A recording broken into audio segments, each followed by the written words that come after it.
माता पिता की सेवा पर कहानी। इस कहानी को अंत तक जरूर सुने जो अपने माता पिता की निस्वार्थ भाव से सेवा करना चाहता है। गांव के पंघट पर 4 औरतें पानी भरने आई। पानी भरते भरते एक दूसरे से बातें करने लगी। चारों के एक एक पुत्र थे। बातों बातों में उन्होंने अपने पुत्रों के गुणों का बखान करना प्रारंभ कर दिया। पहली औरत बोली, मेरा पुत्र बहुत सुरीली बांसुरी बजाता है। जो भी उसकी बांसुरी सुनता है मंत्रमुग्ध हो जाता है। मैं ऐसा गुणवान पुत्र पाकर बहुत प्रसन्न हूँ। दूसरी औरत बोली, मेरा पुत्र बहुत बड़ा पहलवान है। इस गांव में ही नहीं बल्कि दूर दूर के गांव में उसकी बहादुरी का डंका बजता है। ऐसा गुणवान पुत्र भगवान सबको दे।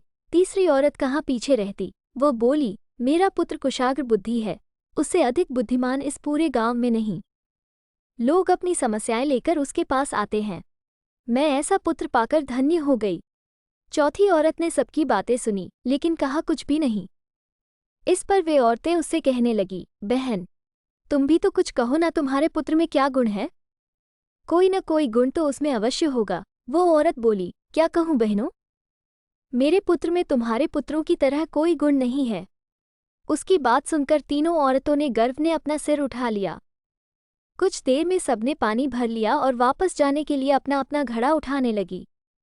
उसी समय पहली औरत का पुत्र हाथ में बांसुरी लिए वहां से गुजरा। उसने देखा कि उसकी माँ पानी से भरा घड़ा नहीं उठा पा रही है, किंतु वो यह अनदेखा कर बांसुरी बजाते हुए वहां से चला गया। दूसरी औरत का पहलवान पुत्र कुछ ही दूरी पर मुद्गर घुमा रहा था।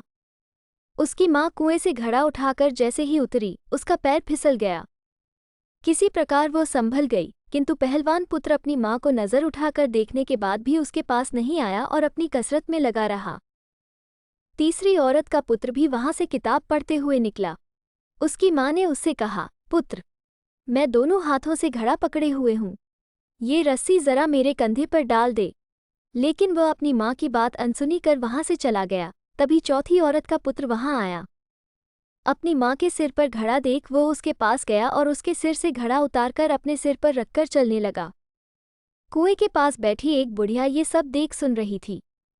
वो बोल पड़ी, मुझे तो यहाँ बस एक ही गुणवान पुत्र नजर आ रहा है, वही जो अपने सिर पर घड़ा लिए जा रहा है। माता पिता की सेवा करने वाले पुत्र से गुणवान पुत्र भला कौन हो सकता है? इससे ये सीख मिलता है कि गुणवान वही है जो अपने माता पिता की सेवा करे और साथ ही सबकी सहायता के लिए तत्पर रहे। ये कहानी यह सीख देती है कि चाहे किसी व्यक्ति में कितने ही गुण हों, गुणवान वही होता है जो अपने माता पिता की सेवा करता है।